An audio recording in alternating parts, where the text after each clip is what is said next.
쉿, 똑똑해 보이고 싶다. 2022년 7월 11일 월요일 온유의 뉴스 시작합니다. 저는 장도수 PD. 저는 윤 PD입니다. 오늘 할 얘기가 많아서 빨리빨리 넘어가자. 첫 번째 뉴스, 일본 아베 총격 사망, 자민당 압승. 두 번째 뉴스, 이준석 징계 흡폭풍, 국민의힘 어디로. 세 번째 뉴스, 미친 물가, 여름 휴가는 사치. 네 번째 뉴스, 우회전할 땐 일단 멈춤. 보너스, 코인 B2 안 갚아도 된다? 온유래. 자, 첫 번째 아베 총격 사망, 자민당 압승. 충격적인 사건이 벌어졌습니다. 지난주 금요일.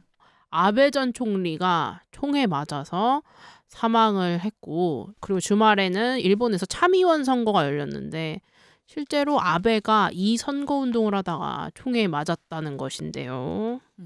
이게 설명을 할 게 되게 많지. 참의원도 낯설고 아베도 이름은 들어봤는데 누군지 잘 모르겠다. 얼굴만 잘 아는 그런 사람들이 있을 수 있으니까 일단 아베가 누구냐부터 잠깐 설명을 하겠습니다. 아베는 너 알아? 너 세대인가? 내 세대. 딱 네 세대. 그리고 나는 그분 그거 흰머리로 고이즈미. 고이즈미부터가 내 세대야. 고이즈미 총리 아들이 잘생긴 걸로 유명하지 않았나? 그래? 외탁했나? 외탁했나? 아베는 누구인가? 일단 최연소 총리야. 맞아. 최연소 총리로 일본 제90대 총리가 됐고 이후에 96, 97, 98대 총리를 더 지내면서 재임 기간이 8년 9개월. 역대 최장수 총리입니다. 그리고 이 사람이 그 자민당 소속이야. 우리나라로 치면 우파. 근데 아베 전 총리가 어떻게 최연소로 이렇게 빨리 됐나 해서 그 배경을 살펴보면 아베 전 총리는 일본에서 가장 유명한 정치 명문가 출신이야. 약간 미국의 뭐 케네디 가문, 뭐 약간 부시 가문, 약간 이런 느낌. 그래서 소개를 해주면 친할아버지랑 아버지, 그러니까 아버지랑 아버지의 아버지 둘 다 국회의원을 지내서 최종적으로 3대가 국회의원을 했고 외할아버지는 55년에 자민당 창당을 주도한 거야. 완전 로얄 그 잡채네. 로얄 패밀리야. 2차 세계대전 직후에 일본 정치를 이끈 기시 노부스케 전 총리야. 외할아버지가. 그러니까 친가도 다 국회의원, 외가도 총리 출신 이렇게 된 거지. 그러니까 아베는 일본 그 보수 우익 세력들한테 뭐겠어. 왕자님. 완전 황태자인 거야. 근데 이런 사람이 지난주 금요일에 선거운동을 하다가 길거리에서 피습받아서 사망했다. 총에 맞아서 죽을 거라고는 전혀 생각하지 못한 말론데 진짜. 그치, 아무도 예상치 못했던. 총에 맞아 죽는다는 건 옛날에 우리 박정희 전 대통령 그 영부인이었던 유경수 여사 그리고 뭐 미국의 옛날의 케네디 대통령 사실 이 정도 되게 옛날 일처럼 느껴지지 않아? 그리고 총기는 너무 미국스러워. 미국 같은 느낌이잖아. 그치, 동양에서 잘 벌어지기 쉽지 않지. 일단 그러면 어떻게 하다가 총에 맞았는지 이거를 제가 말씀을 드릴게요. 일단 선거 유세 중이었는데 참의원 선거가 열렸다고 했잖아요. 윤PD가. 그래서 그 참의원 선거에서 자민당을 유세하고 있었던 거야. 거기에 아베 전 총리한테 총을 쏜 건데 어떤 사람이 41살에 야마가미 씨. 야마가미 씨예요. 그래서 거리에서 아베 전 총리가 계속 유세를 하니까 그 근처를 계속 배회했대. 이 야마가미가. 그러더라고. 영상 봤어? 근데 의심스러워 보이지 않아. 그러니까 그냥 군중 속에 한 명 같아. 그래서 거기서는. 근처를 계속 왔다 갔다 해. 왜냐면 유세 볼 때 사람들이 막 그러니까. 왔다 갔다 하니까. 그러다가 갑자기 가방에서 총을 꺼내고 아베를 저격한 거야. 그러니까. 근데 일본 경찰이 조사한 내용을 보니까 도대체 무슨 원한 관계냐. 뭐 진보 쪽에 정치 성향을 가졌을 것이다라고 생각하기 쉽잖아. 근데 그런 게 아니라 이 야마가미는 자기 엄마가 종교 단체에 빠져서 불만이 많았어. 근데 아베 전 총리가 이 종교 단체에 영상 메시지를 보낸 걸 본 거야. 그래서 이 엄마가 종교 단체에서 빠져나오게 하기 위해서는 저 사람을 쏴서 죽여야 된다고 생각을 했다. 이런 식의 조사 내용이 공개가 됐지. 그리고 이 사람은 아베가 그 엄마가 빠진 그 종교를 일본 내에 확산시켰다고 믿어서 살해 대상으로 특정했다고 나중에 진술을 했단다. 이게 통일교지?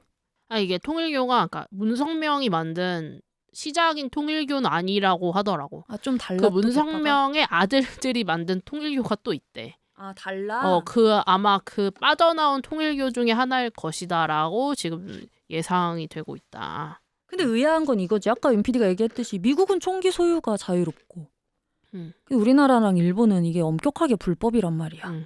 이 사람이 총을 어디서 샀을까? 그러니까. 근데 이 총이 어떻게 만들어진 것이지? 이게 3D 프린터로 이게 만들 수가 있는 건가, 이 총이? 그치. 뉴스에 여러 번 나왔는데 3D 프린터로 만들어진 거라는 거야, 이 총이. 사실 아베 피습도 놀라운데 이것도 되게 놀랍지 않았어? 3D 프린터로 총기를 만들었다는 게? 유튜브 보고 막 따라 만들었대. 그래, 유튜브 보고 만들었다 하더만. 그래서 뭐 굳이 알 필요가 있나 싶지만 그가 범행에 사용한 사제총은 금속관을 2개 묶어서 나무랑 테이프로 고정한 형태야. 그래서 그 영상 보면 총 같지가 않아. 그냥 막 이렇게 테이프로 이렇게 감겨져 있잖아. 아무튼 그게 사제총이라서 그런 건데 나름 한 번 발사하면 그 한 개 관에서 6개의 총알이 발사된대. 그리고 총에 부품이 있을 거 아니야? 그거랑 화약류는 인터넷에서 샀대. 그러니까 인터넷이랑 유튜브랑 3D 프린터가 합해서 총이 만들어진 거야. 완전히 지금 현 시대에서 만들 수 있는 DIY 총처럼 된 거네, 이게. 그치. 이게 실제로 이 사람은 아베 전 총리를 쏠 때 사용했던 총 말고 여러 가지 사제총이 집에서 추가로 더 발견이 됐고 막 집에 구멍 뚫린 판자가 있었대. 연습했구나. 연습도 했다고 하더라고. 근데 이 사제총이 이게 또 막 낯선 얘기가 아닌 게 작년 10월에 미국 버지니아주에서는 10대 청소년이 수제 권총 부품을 조립하다가 실수로 자기 다리를 쏘는 사고가 일어나기도 했거든. 이것도 부모 몰래 약간 싸구려 같은 3D 프린터를 구입을 해서 이 총기 하단 부분을 3D 프린터로 찍어서 만들고 상단부는 인터넷에서 사가지고 결합해서 완제품을 만들었다 이렇게 나와가지고 아니 이게 미국이야 뭐 그래 그나마 총기 소지가 자유롭다고 하지만 총기 규제가 우리나라급으로 엄격한 일본에서도 이런 사고가 나오니까 야 이제 우리나라도 좀 조심해야 되는 거 아니냐. 아니, 3D 프린터로 이걸 만들 거라고는 상상을 못했겠지. 진짜. 아니 우리가 지난번에 이제 마약 청정국 아니다 했는데 이제 총기도 모르는 일이야. 오뉴레. 그 영상을 보면서 지금 일본 내에서도 말이 많던데 원래 일본이 시스템의 그 나라라고 하잖아. 시스템 국가. 그치. 근데 엄청 꽉 짜여져 있는. 근데 그 시스템이라고 전혀 볼 수 없게 그 경호 시스템이 너무 허술했다. 그래가지고 이것도 일본 내에서 아주 논란이 되고 있다고 하는데. 그 영상을 보면은 영상을 안 보신 분들 위해 잠깐 설명을 하면 이 야마가미가 아베 뒤쪽에 한 7, 8m 뒤까지 가. 아무도 안 막아 일단. 어찌 그런 일이? 야, 그 거리 유세였으니까 그냥 시민인 줄 알았다 손쳐. 근데 영상 보면은 총을 2발 쏘거든. 근데 첫 발이 발표가 되고 하얀 연기가 그래, 나. 맞아. 그치. 근데 경호원은 가만히 있어. 고개를 숙이고 이제 총격범 쪽으로 이제 이렇게 보는 거야. 그러고 나서 이제 이 야마가미가 2번째 발을 쏴. 그러니까 아베가 쓰러진단 말이야. 그러고 나서 경호원들이 이제 움직이기 시작한 거야. 그러니까 이제 일본에서는 현장 경호가 미흡했던 거 아니냐라고 했는데 일본 경찰도 시인했다고 하더라고. 미흡했다고. 경호 문제 있었던 거 맞고 그 일단 문제는 야마가미가 쏘려면 조준을 했을 거 아니야. 총을 쐈을 당시에 베스트는 그때 제압을 해야지. 총성이 한 번 더 나오기 전에. 그치. 근데 그거 자체를 발견하지 못했대. 그치. 보니까 그 처음에 첫 발에서는 안 쓰러졌는데 두 번째 발에 쓰러졌잖아. 그러니까 2번째 발만 막았어도 그치. 그래도 어느 정도 가능성이 기회가 있었다. 여러 번 있었던 거야. 그러니까 수상한 사람이 돌아다닌다고 생각했을 때, 겨눴을 때, 첫 번째 총성이 났을 때, 2번째 겨눴을 때 이 정도까지 기회가 물론 우리 같은 일반인들 눈에는 되게 짧은 순간이지만 그치. 이 사람들은 이제 전문적으로 경험을 하는 사람들이니까. 그러면서 화제가 됐던 게 우리나라에서도 그 유명한 짤 알아? 그 여자 경호원. 존멋. 그 박근혜 전 대통령이 사면 받은 이후에 대구 사저에 내려가가지고 집 앞에서 잠깐 기자회견을 했단 말이야. 그때 그 영상을 누가 찍어서 올렸는데 이 존멋 경호원 때문에 화제가 됐었어. 소주병을 던졌단 말이야. 어떤 남자가 다가와서 박근혜 전 대통령한테. 근데 그 소주병이 땅바닥에 낙하해서 쨍그랑 하기 전에 맞아. 그 존멋 여자 경호원이 2 손을 번쩍 들면서 맞아. 사람들한테 알리고 달려가서 막아서 맞아. 그리고 그 수신호를 본 다른 경호원들이 일사불란하게 그 전 대통령을 에워싸는 그 모습을 보면서 경호가 이런 거구나. 우리가 막 되게 멋있다. 맞아, 그리고 맞아. 특히 그 여성 경호원분 진짜 존멋 막 맞아, 이렇게 맞아, 맞아. 짤이 돌았던 기억이 나는데 이게 어쨌든 박근혜 전 대통령도 전 대통령이고 아베 총리도 전 총리잖아. 그러다 보니까 아무래도 좀 비교가 많이 된다라는 얘기가 있어. 온유래 온유래 온유래. 그래서 앞에서 참의원 선거 때문에 아베가 선거운동 중에 피습됐다는 얘기를 했는데 주말 동안 이루어진 이 참의원 선거 이거 어떻게 됐는지 알려주십시오. 일단 참의원이 뭔지 알아야 돼. 참의원 너무 선거 어려워. 결과를 알려주기 전에. 그냥 단순해. 미국에 상원이 있고 하원이 있잖아. 그것도 걔는 이해 양원제라. 못했는데. 우리는 그냥 국회 원구성 하면 어. 하나잖아. 응. 근데 미국은 상원이 있고 하원이 있는데 일본도 그 방식이야. 상원이 있고 하원이 있는데 그 상원의 이름이 참의원이고 미국의 하원 개념이 민의원이야. 그러니까 참의원 선거는 상원 선거인 거지 미국으로 치면. 이렇게 생각하면 좀 쉬워? 상원 하원도 잘 몰라가지고 그냥 설명해 주시면은 느낌 공부법으로 느끼겠습니다. 오케이 느낌으로 이해해봐. 안 되면 이해 안 되면 얘기해. 느끼겠습니다. 예. 이 내가 아까 얘기했지. 아베는 무슨 당이다? 자민당. 이게 보수당이잖아. 근데 이 참의원에서도 의석수를 당연히 많이 가져가는 게 좋겠지. 그치. 근데 이번 참의원 선거는 참의원 전체 의석수가 248석인데 이 중 절반인 125명이 이번에 선출되는 거였어. 이번 주말에. 근데 자민당, 아베가 소속되어 있는 당인 자민당이자 지금 집권 여당인 자민당이 76석을 확보한 거야. 절반 이상 가져간 거네. 그치? 넉넉하게 절반 이상을 가져갔지. 그리고 이번에 선거하지 않은 125명이 또 있을 거 아니야. 절반이.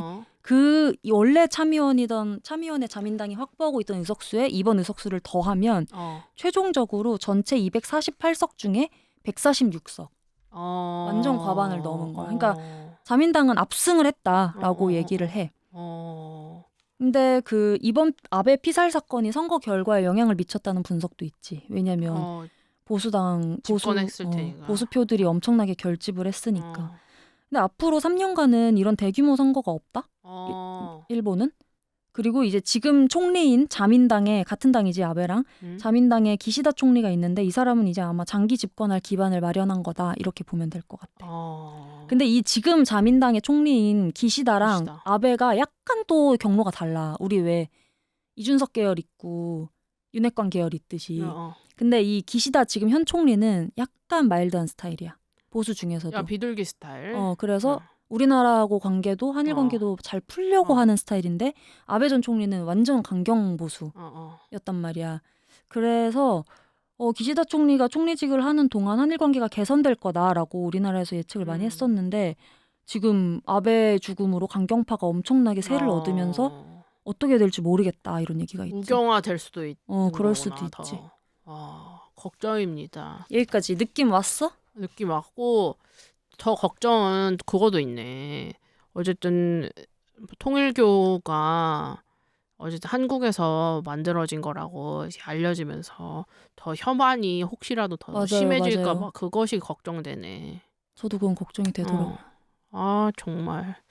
일본 여행 가기가 정말.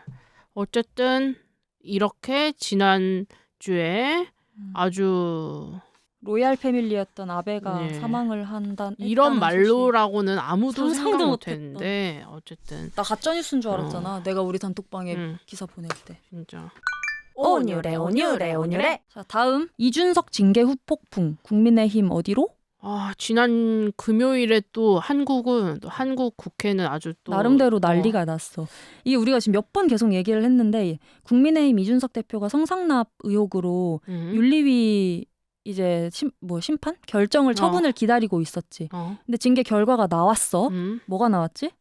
일단 윤리위는 이준석 대표의 당원권을 6개월 정지시키겠다는 결론을 냈다. 6개월이면 뭐 높은 거야? 6개월이면은 지금 남은 이준석 대표의 당대표 임기가 10개월이거든요. 그중에 6개월이면 절반 이상을 지금 당원권 없이 가는 겁니다. 높은 수위의 징계라고 봐도 지금 된다? 사상 초유로 여당 대표를 징계했다라는 거. 그러네. 당대표를 어떻게 징계할 거라고 누가 생각하겠어. 그치. 어쨌든 사상 초유로 여당 대표가 징계된 거고 그리고 또 이건 또 높은 수위의 징계라고 볼 수 있다. 근데 이 징계가 그러니까 어떤 의미냐라고 일단 봤을 때 그 측근인 그러니까 이준석 대표의 측근인 김철근 당대표 정무실장 저번에 말씀드렸죠. 이준석의 수족. 그렇지. 이분이 성상납 의혹 제보자한테 7억 원의 투자 각서를 써준 겁니다. 그러니까 이거 묻으면 우리가 이거 성상납 증거인멸 음. 해주는 대신에 우리가 7억 원 7억 미래에서 원 이거 투자할게. 투자 각서 준다라고 하는 이거고 여기에 중요한 거는 이 각서를 쓰는 과정에서 이 대표도 직접 연루됐다고 윤리는 이제 본 거지. 인정을 한 거네. 그럼 혐의를 어느 어. 정도. 근데 이준석 대표는 당연히 여기에 대해서 받아들이지 못하겠다는 입장을 밝혔고 최종 처분권 그러니까 지금 이 윤리의 징계를 최종 처분할 수 있는 게 당대표한테 있어. 자기한테 있어? 자기가 피고인데? 그러니까 이 당규를 만들 때 절대 당대표는 그러네. 받을 거라고 상상을 못했으니까 이렇게 된 상상도 거야. 못할 일이 많이 벌어지냐. 그래서 이 최종 처분권이 당대표한테 있으니까 나는 이 징계를 보류하겠다라고 밝힌 거야. 야, 근데 이거 좀 그렇다. 그러니까 사람들이 너 어떻게 셀프로 그게 되냐 뭐 이렇게 말이 좀 셀프 많지. 처분이잖아 완전. 근데 당에서는 징계 효력이 즉시 발생한 것으로 간주를 하고 직무대행 체제로 지금 돌입을 한 상태고 이 직무대행은 지금 권성동 원내대표가 하고 있다. 겸직을 하고 있구나. 근데 지금 여기에서 또 이거를 직무대행 체제에 관해서도 말이 많아. 뭐야 또 왜? 자, 지금 국민의힘이 잠시 후 오후 3시에 의원총회를 여는데 여기에서 당 지도부를 앞으로 어떻게 할 건지를 논의를 하게 돼. 어쨌든 6개월 공백이 생기니까. 여기에서 쟁점은 이거야. 지금 당원권 6개월 동안 정지가 됐다는 거니까 지금 당대표 자리가 지금 없는 상황이잖아. 당대표가 지금 공석이잖아. 이 직무대행 체제를 그대로 갈 것인지 그러니까 권성동 원내대표가 임시로 6개월을 봐줄 건지. 전당대회를 다시 해가지고 새로운 지도부를 꾸릴지를 정하는 거를 그러니까 이제 향후 지도 체제를 어떻게 할지를 지금 잠시 후 오후 3시에 정하는 거고. 정하겠구나 곧. 그러니까 이 직무 대행 체제라는 거는 지금 권성동 원내대표가 주장을 하는 부분은 어떤 거냐면 당원권 정지 6개월 징계는 당원 당규상 권위가 아니라 사고로 봐야 한다. 새로운 그러니까 선거를 해서 새로 뽑겠다. 이준석이 자기 발로 당대표를 그만두거나 아니면 다른 사람이 빼서 하는 게 권리라고 쉽게 생각하면 될 것 같아. 그런데 사고는 진짜로 사고가 나가지고 당대표가 잠깐 없어진 거다라고 생각하면 돼. 이준석은 있지만 이준석은 없는 상황. 그러니까 그렇기 때문에 이 사고로 보는 사람들은 이 대표는 당대표직을 완전히 상실한 건 아니다. 라고 보고 조기 임시 전당대회 개최하는 거나 비대위 체제로 가는 거는 불가능하다라고 얘기를 하는 거야. 쉿, 똑똑해 보이고 싶다. 권성동 원내대표는 이거를 사고로 봐야 된다. 그러니까 잠시 6개월 동안 이 사람이 잠깐 없어진 사고로 봐야 되기 때문에 왜? 아니 잠깐 6개월 동안 정지가 된 상황이다. 왜냐하면 앞으로 남았다? 4개월은 남았으니까 이 6개월 동안에 아직 6개월의 그 공백만 있을 뿐이기 때문에 이건 사고다. 그렇기 때문에 이거는 직무대행 체제로 자기가 쭉 유지하다가 6개월이 지나면은 이준석한테 다시 당대표의 그 자리가 다시 나는 거다. 이거 느낌으로 와서 질문인데 권성동이 이준석 라인이야? 이준석 라인까지는 아니지만 권성동 원내대표는 그 생각을 하는 거지. 원내대표가 끝나고 다음 당대표 그 선거에서 자기가 나갈 수도 있다라고 생각하는 거지. 왜냐하면 거기에는 지금은 못 나가니까 거기에는 지금 총선을 잡을 수 있는 거잖아. 그러니까 그것까지 염두에 두고 이야기를 하는 거겠지. 이해했어. 근데 그러면은 권성동 원내대표가 사고로 봐야 된다고 하는 거고 그럼 권위 그러니까 막말로 아예 드러내서 새로운 선거를 해서 당대표를 뽑자라고 주장하는 사람들은 누구야? 친윤계에서는 윤석열 대통령 계열? 조기 전당대회 렛츠고라고 하는 거야. 새로 뽑자. 새로 뽑아. 지금 당이 너무 혼란해. 그렇기 때문에 2년짜리라도 선출해가지고 당 혼란을 수습해야 돼라고 이제 하는 거야. 난 여의도 얘기만 나오면 머리가 아파. 그런데 왜 친윤계가 이렇게 하겠어? 왜냐하면 친윤계 몇몇 사람들 중에 차기 당권 주자로 거론되는 사람들이 있단 말이야. 그 저거 아니야? 장제원 같은 사람들? 윤핵관 장제원. 그렇지. 윤핵관들이 막 나오지. 일단은 지금 조기 전당대회를 하자고 하는 사람이 친윤계하고 안철수가 있다. 윤핵관 유한과 안철수. 일단은 안철수 이제 찰스 요즘 자주 안철수 의원의 행보를 일단 알려줄게. 일단 내일 일단 안철수 의원이 국회에서 첫 번째 토론 모임을 진행한대. 그리고 앞으로도 주 1회 토론회를 열고 과학기술 발전, 감염병 대응, 연금 개혁 등에 대한 논의를 이어나갈 것이다. 약간 큰 그림 그리시네. 일단 이렇게 토론회를 진행한다고 하고 그 다음에 안 의원하고 함께 차기 당권 주자로 거론되는 사람 중에 김기현 의원도 있어. 이 사람은 낯선데? 얼마 전까지도 원내대표를 했던 사람이지. 그래?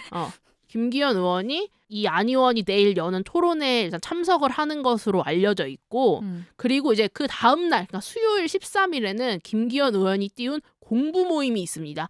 혁신 24 새로운 미래.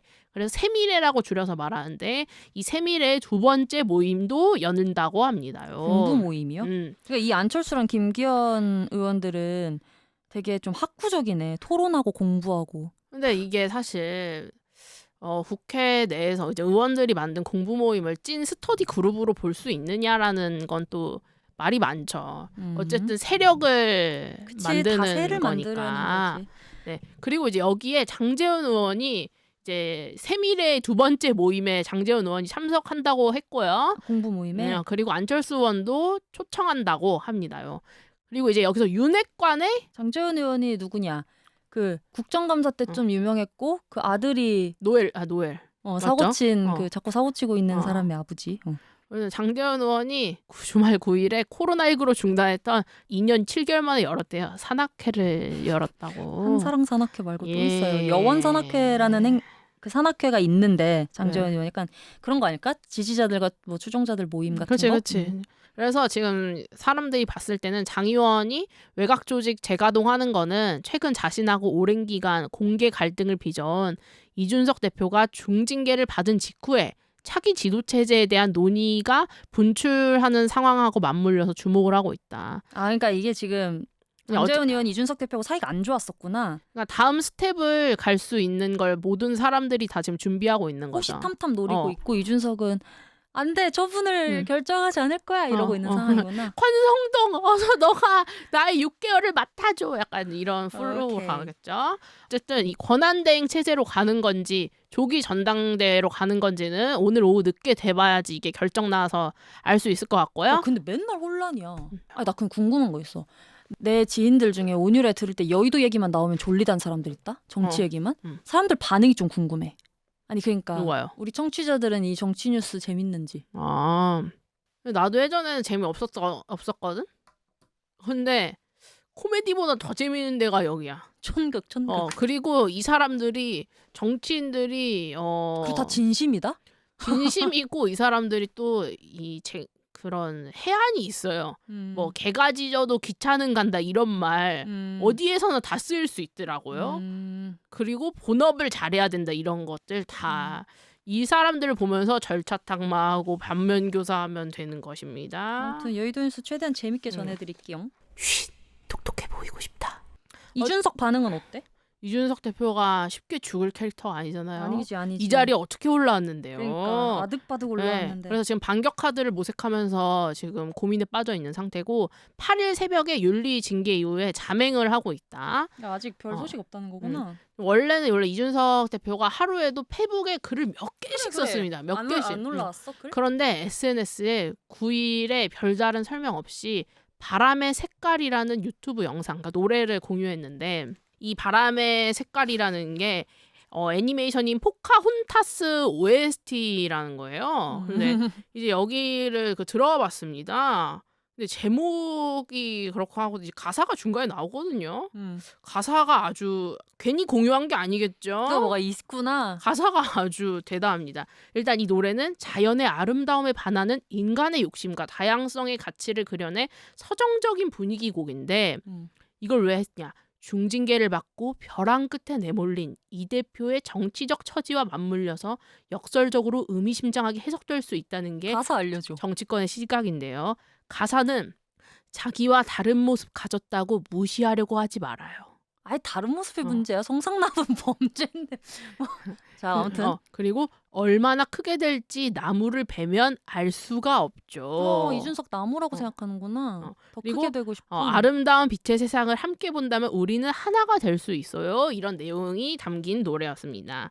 그러니까 내가 다르다고 하는 거는 그런 약간 586 꼰대들이 보기에 나 같은 젊은 정치인이 재수 없다고 느껴져가지고 나를 이렇게 모함했다라고 생각하겠죠. 그러니까 나는 더 큰 음. 나무가 될 수 있으니 나를 잘라내지 말아라. 그렇죠. 오케이. 이렇게 되는 겁니다. 그러고 나서 지금 기존에 잡아놨던 언론 유튜브 인터뷰 등은 다 취소한 상황이고 지금 징계 당일부터 매일 변호사 등 참모진하고 대응 방안을 논의 중인 것이라고 나오고 있습니다요. 여론은 어때? 지금 여론은 실제로 여기에 대해서 이준석 징계를 바라보는 여론이 반반 갈린 상황인데 일단 KSOI가 TBS 의뢰로 지금 여론조사를 했는데 성인 남녀 1,002명을 대상으로 했거든요. 일단은 이 대표 징계에 대한 질문에 적절한 징계다라고 한 사람 33.2%, 3분의 1입니다. 딱 3분의 1. 과도하다 31%. 이것도 3분의 1이죠. 미흡하다 27.5%로 각각 집계. 완전 3분의 1씩이야. 윤 PD 어떻게 생각해? 나는 아직 징계를 할 수 없었다라고 저는 생각하는 사람입니다. 경찰 조사나 이런 게 제대로 안 나왔는데 할 수는 없지 않았을까라고 생각해요. 그래, 나도 이 건이 아직 이렇게 당 윤리 차원에서 해결할 문제는 아니고 지금 경찰 수사 중이지? 경찰 수사 그래서 중이고. 나는 거기서 좀 더 제대로 된 어떤 처벌을 받아야 되지 않을까. 물론 진실이 밝혀진다는 전제하에. 그런 생각이 듭니다. 이상. 온유래 온유래 온유래. 다음 뉴스. 여름 휴가 얘기 나온 김에 미친 물가. 여름 휴가는 사치? 지금 지금 이제 7말 8초가 보통 그치. 여름 휴가철이라고 하지. 성수기. 지금 본격 휴가철을 앞두고 있고 음. 사실 지금부터도 휴가철이라고 봐도 돼. 맞아. 근데 우리가 맨날 얘기하지. 물가가 너무 올라서 휴가를 포기하는 휴포족들이 생기고 있다. 삼포에 이어서 휴포까지. 이제 다 포기해. 휴포까지. 그러니까 원래 코로나19로 억눌렸던 휴가나 여행 수요가 폭발할 거라고 원래 전망을 했었는데 중요한 거는 이번에 새로운 또 용어 나왔습니다. 백해플레이션. 이건 아는 척해도 돼? 안 재수 없어 보여? 이 정도는 해도 되지 않을까? 백해플레이션? 베케이션하고 인플레이션이 합쳐진 것이죠. 그러니까 백해플레이션으로 휴가 포기하는 사람이 늘어났다는 거예요. 그러니까 이 백해플레이션이 뭐야? 휴가를 뜻하는 베케이션 이거하고 물가 상승을 뜻하는 인플레이션이 합쳐진 말입니다. 휴가 비용이 상승했다? 그렇지. 오케이. 그러니까 고물가로 인해서 항공 숙박비 다 올랐죠. 그러면서 자연스럽게도 휴가 여행 비용이 다 오른 거야. 아니 그리고 그 기름값 오르는 거 때문에 유류세도 그치. 올랐더라고. 내 말이. 비행기값 진짜 비싸잖아. 그래가지고 통계청이 발표한 6월 소비자 물가 동향에 따르면은 국제항공료가 전년 동월 대비해서 21.4%가 증가했다는 거야. 20%가 비싸다고? 비행기값이 그러니까 작년보다? 100만 원에 갔으면은 120만 원에 이번엔 가는 거지. 노. 국내 항공료, 국내 단체 여행비, 음. 승용차 임차료, 이거 렌트비, 그리고 보험 서비스료. 렌트비 진짜 올랐어. 그리고 이런 여행 갈 때 써야 되는 소비 항목들이 전년 동월 대비 다 거의 20% 이상씩 다 오른 거야. 어째? 전년보다는 20% 올랐고. 그럼 사실 코로나 전이랑 비교를 해야지. 코로나 전이랑 비교하면 어때? 지금 해외 항공권 가격이 코로나19 이전인 2019년 대비했을 때 2~3배 가까이 올랐다는 거지. 와? 진짜? 그러니까 이제 오는 7월 말에 출발하는 이코노미야. 비즈니스 아닙니다. 이코노미석 기준. 좁게 가야 되는 거. 이코노미석 기준으로 인천 뉴욕 왕복 항공권 가격이 320만 원에서 590만 원이라는 게. 이거 어떻게 가? 이거를 어떻게 갑니까? 유럽은 나 유럽. 자, 유럽은 인천 파리 왕복 항공권이 230만 원에서 390만 원 사이요. 노. 인천 런던은 250만 원에서 370만 원 사이야. 근데 내가 주말인가 금요일인가 우리 회사 SBS 8뉴스 봤는데 제주도 여행 비용도 엄청 올랐대. 지금 이렇게 단순히 해외뿐만이 아니라 그 렌트카, 유류비, 렌트 진짜 올랐어, 제주도. 식비 다 올라가지고. 진짜 올랐어. 근데 또 제주도가 역대 최고치의 방문객, 여행객 수자를 또 찍었다고는 하던데. 해외까지는 가기 좀 부담스러워서 그러니까 제주로 그냥 가나 울며 보다. 겨자 먹기로 비싸도 제주도 가는 거지. 그러니까. 그래서 아무튼 휴가를 포기하고 있는 휴포족들이 늘고 있다. 휴포족이세요? 저는 이거 거의 휴포적인 것 같은데 지금? 다녀왔잖아요. 뭐 그냥 가가지고 혼자 계속 게스트하우스에 있다 왔는데 내가 후회한 건 기름값을 내가 고려를 못했다. 아, 기름값이 너무 비싸지. 남해까지 운전해서 가는데 기름이 그냥 비행기 타고 갈 걸 그랬다. 근데 비행기도 그치. 비쌌을 거야 아마. 아니 근데 그런 거는 잠 줄이고 가야죠. 그치. 새벽에 움직이거나 밤 늦게 오거나 이렇게 해가지고 가야죠. 나는 이제 그 생각을 못 한 거야. 싸게 간다고 생각했는데 그치. 이 기름값을 생각을 못 했다. 그리고 컨디션 난조되고요. 운전하면. 잠 허리 계속 오죠. 끊어지고요. 예, 꼬리뼈 계속 부딪히죠. 눈물 주르륵 납니다. 자, 그래. 자동차 얘기 나왔으니까 우리 다음 뉴스 가자. 온유래 온유래 온유래. 우회전할 때 일단 멈춤. 뭐야? 왜 더블링 키세요? 하려고 했는데 네가 하길래. 아, 예. 오케이. 그러면은 자, 내일부터 도로교통법이 바뀐다고 하는데요. 응? 우회전할 때는 무조건 스탑! 맞습니까? 그전에 안 하던 사람들이 있었죠. 그 뭐지? 우회전은 횡단보도에 사람이 건너지 않으면 스물스물 다 갔지. 그치. 전차의 눈치껏. 좌회전은 이제 비보호가 있거나 좌회전 신호를 받지만 우회전은 보통 눈치를 보면 살살살살살 가잖아. 맞아. 우회전할 때 일단 멈추라는 게 무슨 소리야? 자, 이제 내일부터 도로교통법이 바뀌는데 두 가지가 개정됩니다. 자, 1번. 먼저 운전자는 횡단보도에 당장 지나가는 사람이 없더라도 횡단보도를 건너려고 하는 보행자가 있는지 없는지를 주변을 일단 먼저 살핀 뒤에 주행을 해야 된다. 그러니까 약간 건너가는 사람이 있을 때만 서잖아 우리가 보통. 그치. 근데 횡단보도에 저기서 사람이 있을 때. 건널 것 같은 사람이 보여도 서는 걸로 바뀌었다는 거지. 맞잖아. 맞아. 왜 맞아, 그런 맞아. 표정을 지어? 어. 표정이 왜 그래? 불만 있으세요? 네가 불만 있는 것 같은데? 네. 무슨 불만 있는지 구체적으로 얘기해봐. 두 번째는 어린이 보호구역 내에 이건 저희가 저번에도 얘기했었죠. 어린이 보호구역 내에 신호기가 네가 거짓말했잖아. 넌 원래 멈춘다고. 저는 맨날 멈춥니다. 그때 얘기했었지. 어린이 보호구역에서 신호등이 없는 횡단보도에 사람이 없어도 보행자가 없어도 일단 한번 멈춰야 멈추고 돼요. 간다고 저 윤 PD가 네네. 새파란 거짓말을 했었지. 새빨간 아닙니다. 거짓말을. 저는 브레이크를 너무 자주 밟아가지고 기름이 더 나가는 사람이에요. 아무튼 횡단보도 앞에서는 무조건 한번 섰다 가라. 그러니까 이걸 위반하면은 운전자한테 범칙금 6만 원과 벌점 10점이 부여된다고 하니까 꼭 내일부터는 꼭 멈추십시오. 근데 이게 그거야? 진짜 멈춰야지. 네. 근데 이게 그러면 우회전할 때는 묻지도 따지지도 말고 무조건 서라는 거야? 아닙니다. 그렇게 한 게 아니라 이것만 생각하면 돼요. 보행자를 확인해라. 이것만 생각하면 돼요. 그러니까 우회전할 때 보행 신호하고 상관없이 사람이 횡단보도를 건너는 중이거나 건너려고 하려고 하는 보행자가 있는지만 확인하면 됩니다. 그러니까 이때 딱 멈추긴 일단 해야 되는 거. 무조건 멈추긴 해야 돼. 아셨죠? 처음에는. 제대로 뭐가 탁 있는 게 아니라 눈치 공부법처럼 눈치를 채야 된다니까요. 여기에 우회전 요령이라고 나오니까 너무 웃기잖아. 근데 아무튼 이게 만약에 어린이 보호구역이다? 무조건 서고. 일반 구역에서는 보행자가 있나 없나 이제 살짝 눈치를 봐서 요령 있게 넘어가라. 근데 이게 봐봐. 누군가 잡잖아. 이게 불법이면 아까 범칙금 있다 그랬으니까. 그러니까 이 사람이 차 안에서 운전자가 좌우를 살피는지 어쩐지는 모르잖아 밖에서는. 그러니까 느낌을 줘야 돼. 이 자동차 바깥까지. 그러니까 퍼포먼스. 일단 멈추는 느낌. 내가 지금 굉장히 망설이고 주변을 살피고 있다라는 속도까지 줄여서 한번 섰다가 가는 그 느낌을 줘야 된다는 그러니까 거지. 브레이크 등 빨간색을 한 번은 보여줘야 돼요. 그치? 무조건. 찰. 무조건 보여줘야 섰다가 됩니다. 그거를. 누가 봐도 밖에서 저 사람 지금 고민하고 있구나 하고 슝 가면 되는 거지. 저는 집 나오자마자 우회전이거든요. 내일부터 신경 써야 되겠습니다. TMI. 왜냐면은 내가 한번 잡힐 뻔했거든요. 진짜? 왜? 왜 우회전 딱 그냥 초록불 딱 대고 나서 사람 없었어요. 슝 갔죠. 보행자 신호등 있어? 꺾자마자 경찰차가 있는 거예요. 그럼 무서워. 그래가지고 괜히 경찰차가 나를 보는지 안 보는지 괜히 눈치 보게 되잖아. 이게 사는 게 힘드니까 그냥 우리가 지킬 수 있는 법도들은 다 지키고 살아야 돼. 아니 어쨌든 이건 쟤처럼 저렇게 잘못하면 맨날 초조하게 사는 거잖아 이제. 그날은 진짜 출근하는 내내 식은땀을. 그치, 막 왠지 사진 찍혔을 것 같고 이래서. 근데 왜 잡았으려면 바로 잡지 왜 바로 안 잡는 거지? 그리고 다시 유튜브에서 본 거 다시 리마인드 시켜. 한번짤 TV 다시 보고. 맞다. 지금은 괜찮아. 이렇게. 사람이 없었어. 아무튼 우회전할 때 한 번 섰다 가세요.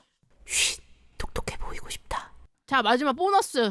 저희가 왜 보너스가 됐는지부터 설명해봐. 저희가 지난주 목요일에 녹음을 한 꼭지를 했는데 이게 너무 길기도 하고 우리가 완전히 이해를 못했습니다. 체득하지 못해서 여러분께 정확히 알려드리고자 다시 공부해서 찾아왔습니다. 찾아왔어요? 찾아왔어요.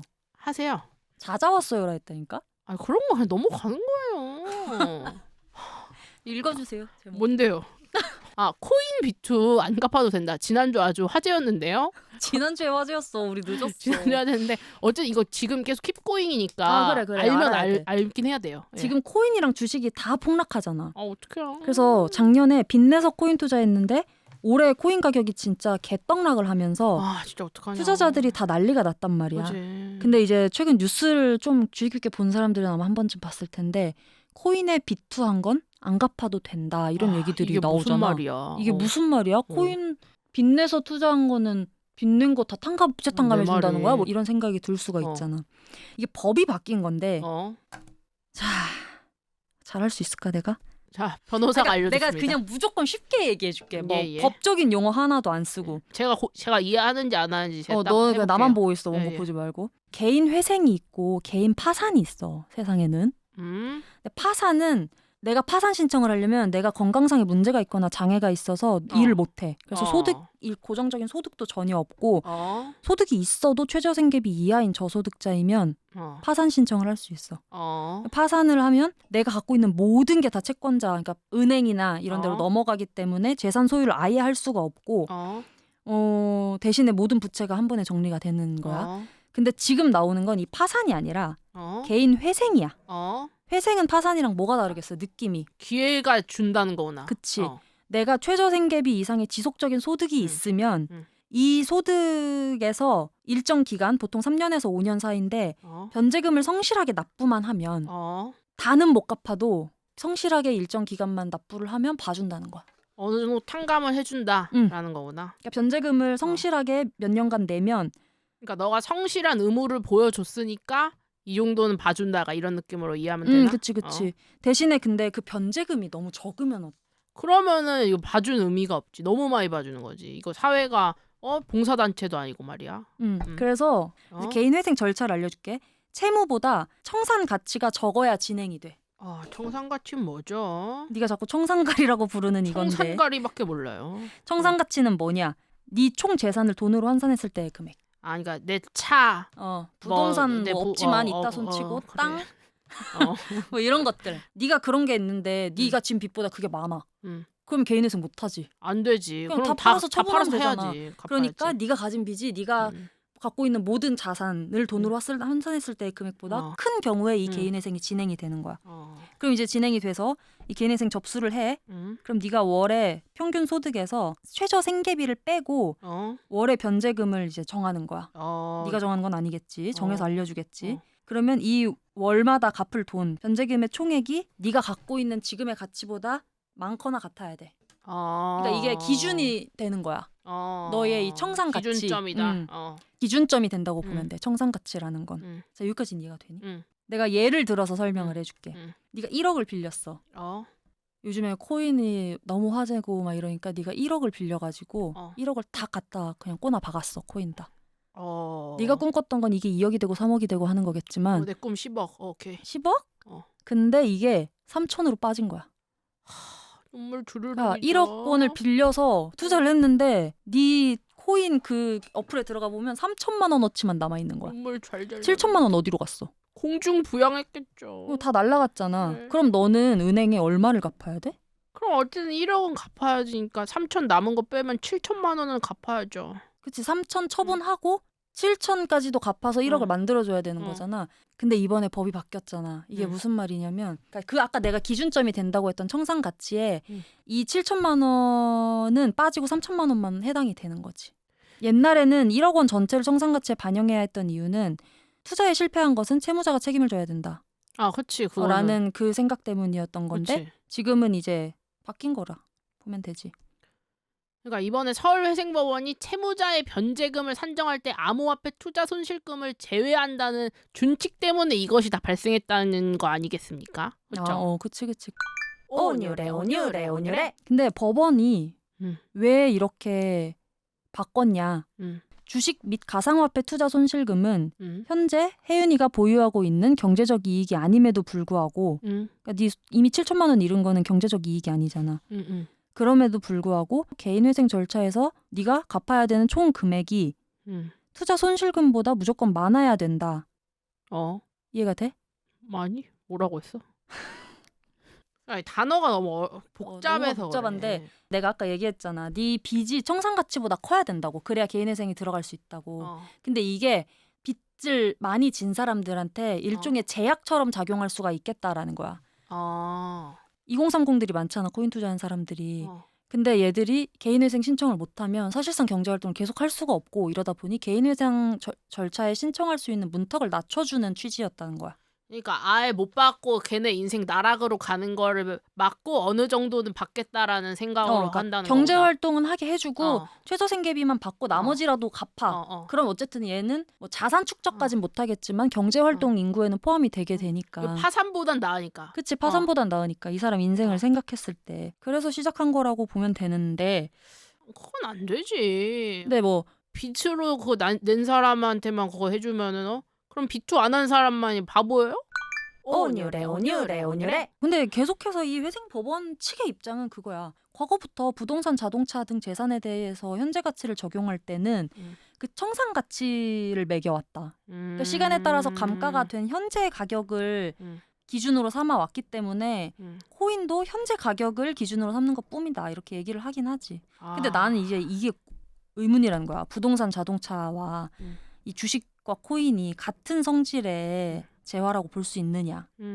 이 투자라는 건 그러니까 자동차 감가상각처럼 볼 수 없는 거잖아.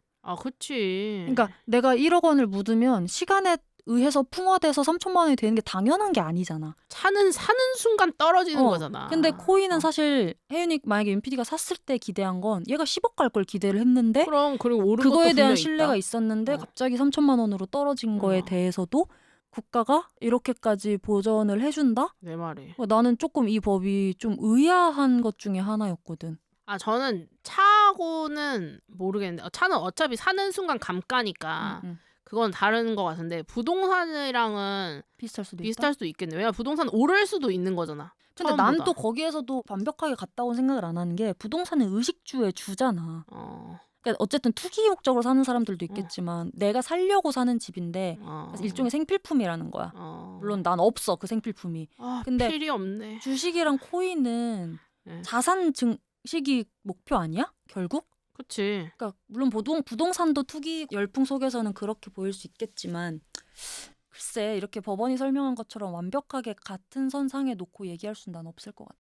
온유래 온유래 온유래. 그래서 아니나 다를까 이 지금 바뀐 법에 대해서 반발 여론이 굉장히 거세지. 그럼, 왜냐면 영끌 당연하지. 해가지고 빚내서 투자하지 않은 사람들이 그럼. 갑자기 뭔가 주는 거 없이 피해본 것 같은 느낌인 거지. 상대적으로. 그러니까 나만 너무 착실하고 성실하게 살았구나. 착한 놈만 바보 되는구나. 약간 이런 느낌인 거지. 그러니까 이럴테면 이런 반응들이 인터넷에 많은데 대출받아서 투자한 사람만 구제해주고 내 자기 말이. 돈으로 투자한 사람만 바보 됐다. 내 말이. 빌린 돈 다 날려도 안 갚아도 되니 이 시점에서 오히려 올인해야 되는 거 아니냐. 그러니까 오히려 이런 투자할 때 도덕적 해이를 더 심하게 만드는 그러면 이거 법이 될 악용하는 수도 사람들이 있어. 있겠네. 이렇게 되면은. 그리고 또 이제 서울회생법원에서만 적용이 되니까 그러니까. 사람들이 이제 서울 살면 돈 빌려서 코인했다 실패해도 대출금 안 갚아도 된다는 거냐 뭐 이런 식의 반응들이 있어. 아니, 솔직히 말해서 이거 루나나 이런 테라 이런 피해자들이 이번에 많을 텐데 루나 이런 그런 데서 솔직히 여기 해야죠.